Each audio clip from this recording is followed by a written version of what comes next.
Kane fans, man, what's good, man? It's your boy Wise. I'm back.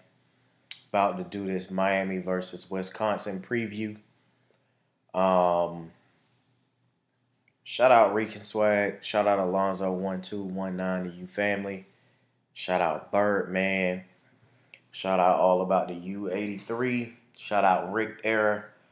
Shout out Peter Reeves and Kane's Insight, man. I definitely appreciate all of the updates that come from Kane's insight between Peter and Eric and a couple of the other guys that that are part of that. Let's get into it, man.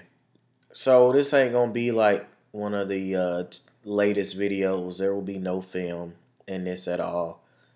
Um, One of the main reasons why, I'm gonna just be honest, this is no disrespect to Wisconsin. I think Wisconsin has a good football team. Me personally, throughout the year, I felt like they weren't that good. But then a lot of people felt like we weren't that good as well. And it's tough to be undefeated going into championship week, regardless if you playing what people consider cupcakes or not. Just keeping it real. So salute to them. Ohio State kind of had their way, I guess. They kind of did what they wanted to, from what I saw on the film. I didn't watch the whole game. But I'm not putting up any film in this video because I'm going to be honest, I couldn't finish watching the film on Wisconsin. The shit was just too boring. And boring in a sense, I do mean because their defense is stingy. I can't give a breakdown fully on their defense, but they're stingy. They put up some great numbers all year. But I couldn't finish watching the film. One, because it was harder to find Wisconsin's extended highlights than any of the other teams we played all year. The shit was just all over the place. So I don't know what the fuck the Big Ten got going on with their network where they do extended highlights, but they need to get that shit fixed. Second thing, the shit was just boring. The quarterback, Hornibrook, if I'm not mistaken, I think that's his name. That guy's fucking terrible. He's absolutely terrible. Sometimes he he'll drop dimes, like some absolute dimes.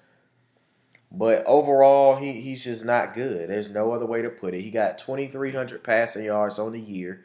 So that's less than 200 yards a game. He has, I think, 21 touchdowns and 15 picks. So he's damn near pushing a 1-for-1 ratio for touchdown to picks in college football. That's crazy. He's not, he can be extremely inaccurate. But sometimes he drops dimes. I can't even lie. But he just doesn't make good decisions. Like, he's guaranteed every game to put the ball in harm's way 3 or 4 times. They all don't turn into picks. But, man, if he gives our secondary those kind of opportunities, it's going to be a long day in the passing game for Wisconsin. As far as in the run game, they're dominant. They're dominant. They got them big, nasty boys up front. And they going to make it do what it do. It ain't no other way to put it. And that's the one thing about Wisconsin, which I'm glad our coaches realize it. Them boys not going to try to trick you. They ain't going to try to trick you with shit. They going to run they shit. They going to line up how they need to line up. And you better be ready for it, because when they come, they coming. It ain't no ifs, ands, or buts about it. It ain't no tricks in their offense. When them boys come, they are coming. So it's like, there's no tricks to it. You know what I'm saying? Taylor has over 1,800 rushing yards on the year, 13 touchdowns. Like I said, man, the run game's dominant. The guy will put the ball on the ground, though. So overall, Wisconsin doesn't take good care of the ball. But I don't know, Kane fans. I really don't know. I don't know what to think about this game, only because I don't know which Malik is going to show up. And I don't know which version of our offensive line is going to show up. I know the defense is going to show up and be ready to play. Excuse me. And Wisconsin, if they beat us by passing the ball, I can live with it. Because if, I'm not trying to be funny, I'm just being honest. Give me 1 second. Because if Hornibrook going to beat us, I'm going to live with that all day. But what I can't live with is Taylor running the ball, you know what I'm saying, down our throat. So, I mean, we obviously going to make it a point to stop the run. But if Hornibrook beats us because he's slinging it like a gunslinger, then I can live with that. But they not going to beat us by, I can't live with them beating us by doing what they do best, which is run the football. Overall, their team speed, they got some speed on the edge, I'm not going to lie. I mean, they can't run with us, but on offense, they do got some nice speed. Defensively, like I said, they're stingy. I don't know. We'll see what we need to do as far as the Canes, man. Malik just got to fucking show up and play. He has to show up and play well, and if Malik doesn't play well, we're going to lose. I don't think there's no other way to put it. If Malik don't play well, we're going to lose the game.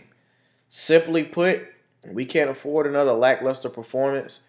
I hope Malik realizes that this most likely is his last game as the starting quarterback for the University of Miami. Yes, I said it. We've been talking about it in GroupMe for weeks. But,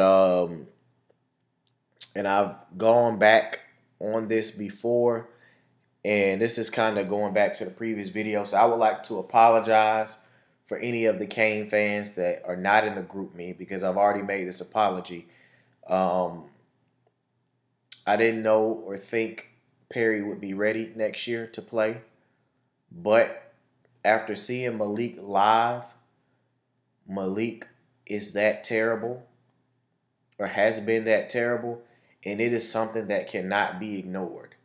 He was bad on a whole nother level, and he will not be the starting quarterback week 1 next year unless he makes some great strides between now and then.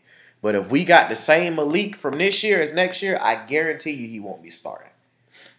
I guarantee you that boy won't be starting. So this is probably his last game playing quarterback starting for us. Straight up. He need to come out there and do his fucking job. I know I read the article today or thing saying that his shoulder is actually messed up or whatever. If that's the case, then Sheriffs need to be starting. Like, I don't even understand why they make reports like that about, oh, his shoulder really is messed up. If he is hurting that bad to where his throws are that shitty, Sheriff should be starting. That means in practice, his throws are that shitty. And if that's the case, Sheriffs need to start. I don't get it. But anyway, Malik got to show up between Darling and KC McDermott. If they get whooped like they've been getting whooped all year, we're going to lose this game. That's just what it is. I definitely think it's going to be important for us to get Homer established in the run game. If Homer hits a hole and gets a full head of steam, he's not getting caught by nobody on Wisconsin's team, period. So we need the run game to, to be extremely effective in order to win this game, man. But if Malik show up and the run game's good, we going to beat Wisconsin. No other ways, no ifs, ands, or buts about it. But if Malik don't show up, UM fans, don't even get mad the whole game while you watching this shit. Because we going to lose. If Malik don't show up, it's a fucking wrap, man. Like, I don't really know, what's the deal or whatever. But I say if he's playing shitty in the first half, you just go with Sheriffs the second half. He used all his get out of jail free cards. You know what I'm saying? I'm happy for what Malik has done for us up until this point. That kid got all heart, nothing but respect for him. You know what I'm saying? We've been arguing in the GroupMe. I told him straight up, Malik is a Canes legend. He's a legend. Same way Daryl Langham is a legend off the Florida State catch and then the Georgia Tech catch. But Malik is going to go down as a legend because he was the guy that was steering the ship when we made major strides to get back towards becoming the U again. And the U ain't back, but this season was major strides. And for what Malik has done, the fact that he has 30 touchdowns on the year, which ties a Canes record for most TDs ever. Between that, the fact that he beat Virginia Tech, Notre Dame, Florida State, all in the same season. He had 4 or 5 fourth quarter comebacks this year. Yeah, Malik gonna go down as a legend, dog. He was the one that was steering the ship, while we got to this point. And class Storm 18 gonna bring us over the top for sure. But yeah, Malik going down as a legend. I mean, y'all can hate on him all you want, but he was the one steering the ship to get us back to this point. So I appreciate everything he's done up until this point. His time is just up, man. So I hope he enjoys his last game as a quarterback for the Canes, because that's it. Perry will be starting next year. And even if Perry don't start, Jaron Williams will start over Malik. Like Malik just, unless he tightens up, man, we can't afford it. Next year the defense will be much better. It's looking like RJ won't be going to the draft. We're not sure, but he said the draft advisory board told him that they gave him the recommendation to return to college for his senior year. Me personally, if Kendrick Norton comes back, that's cool. But I was mainly focused on RJ. But I'll do the recap of the year and assess the Storm 18 class probably after this week or whatever. Or I might wait until after the signing day in February to address Storm 18's class. But I think establish the run game and Malik show up. That's all we need to do, man. The defense going to do their fucking job. The defense going to show up. I don't think Fiegels needs to punt. I think it's Spicer that was punting towards the end of the Clemson game. He had some pretty good damn punts, and Fiegels just don't let him play. I'm sorry, don't let Fiegels on the field because that shit is ridiculous. Like, we don't need none of that bum ass punting he been doing all year. It's ridiculous. Let him. He don't need to play. I need Michael Irvin Jr. to step up, because your spot basically is taken already between Brevin Jordan and Will Mallory. Irvin won't be playing that much next year. Unless he drops some more weight and becomes a much better pass blocker, Michael Irvin Jr. has done it to you as well.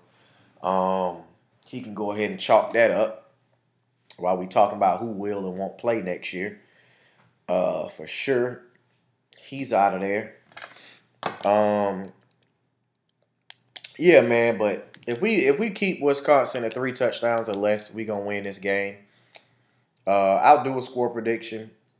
Just throw something out there. I like us 31-24. I think that it should be a good game. I'm gonna be hyped up to the max. You already know how I do, man. Make sure we stay piped up. Is you know what I'm saying? Is you to the day I die. Canes, I'm gonna ride with us all day, every day. If I thought we was gonna lose, I would say it. But if we don't, play well as far as with Malik in the run game, we gonna lose. But it is what it is, man. I would like to shout out all of the Canes fans that I met while I was in Charlotte, man. It was dope. I met the boy Juke while I was there. Who else I met? I think Hayden and a couple of other folks. I took some pictures with some people there too, man. And I hopped in the group me and asked about them. Maybe y'all not in a group me, but if you have the pictures that we took there at the stadium, I would like the pictures, man. But appreciate all the love. I got stopped at my hotel. Somebody was like, hey, man, you do the videos for that on YouTube and shit, right? We was just chopping it up. But I think it's dope, man. Shout out to all of the love I've been receiving Shout out all the Canes fans that was in Charlotte. We was out there deep. We just got to come back prepared better for next year. Um, yeah, man. I apologize for the videos being delayed or late or whatever may have you. I really was waiting to do the videos. Had nothing to do with nothing else. Mainly because I've been waiting on something to come in the mail that hasn't come yet. But I should receive it by the time I do the next video. So, when you guys tune in or whatever, we may have, a couple of things changed up, as far as with the videos and stuff for when I do the Wisconsin recap or whatever, man. But anyway, appreciate it, man. It's your boy Wise signing out. I'll be back to do the recap, man. One.